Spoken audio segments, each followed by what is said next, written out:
The ongoing drought has cost wine producers in the Western Cape something in the region of 200,000 tonnes. This year's harvest is the smallest in 12 years, and all of that means it's going to cost you a little bit more for that glass of wine, with the industry experts saying it is inevitable that prices are going to increase. With more on that story, live now to Cape Town, eNCA's Pheladi Sethusa is with us. So we're looking at a figure, Pheladi, good afternoon to you, of 200,000 tonnes in terms of lost fruit.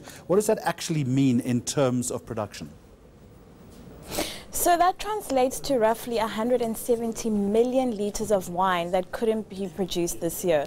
Now, it's a bit of a bittersweet thing for these wine producers, because there was a prediction that production would be down by as much as 20%, but it's actually just down by 15%. It's still a huge loss, about 700 million rand worth of revenue lost because of the drought, but they are quite happy that it wasn't as much as 20%. Now, what this means for consumers and ardent wine drinkers is that they'll pay anything between 8% and 12% more for a glass or bottle of wine, and that's on top of the VAT increase that we've seen. So wine is going to become quite pricey.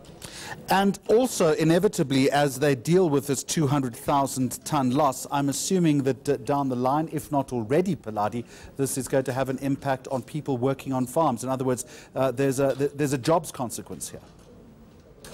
Definitely, Jeremy. From some farms we've visited recently, they've had to halve the amount of people that work on farms by at least half this season. And we know that's a lot of seasonal work, a lot of processing jobs that will be lost. There unfortunately isn't a concise figure for how many jobs in the wine industry have been lost, but so far, as a result of the drought, the agri sector in this province has lost over 20,000 jobs. So you can just imagine how much that means, that translates in the wine industry, which is a big producer in our agri sector. Does the wine industry have a plan going forward?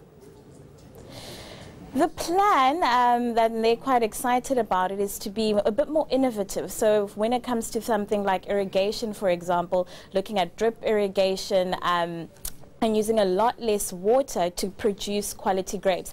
And this season they've had to use 30% less water and produce still great quality grapes. So they say it is possible, and they're looking at things like that. They're looking at upskilling workers in things like wine tourism, so that they aren't then dependent on those picking jobs on actual farms, but can do something else on the wine farm. So there is a bit of rejigging structurally that's going on, and a lot of conversation to make sure that those jobs aren't lost on farms. And just finally, as a result of this drought, Pheladi, is there a concern that there has been a deterioration in quality, or not so much? We also know that some cultivars actually like drier weather.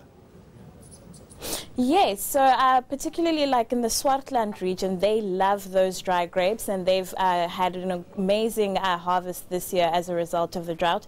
So our grape quality has been great. I mean, I've got an opportunity to taste some of the grapes when I went to visit one of the farms, and they're amazing. Like, I've never tasted any grapes like that before.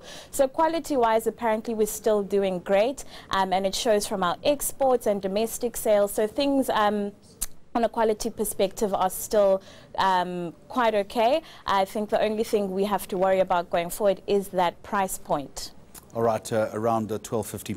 Pheladi Sethusa, thank you very much indeed.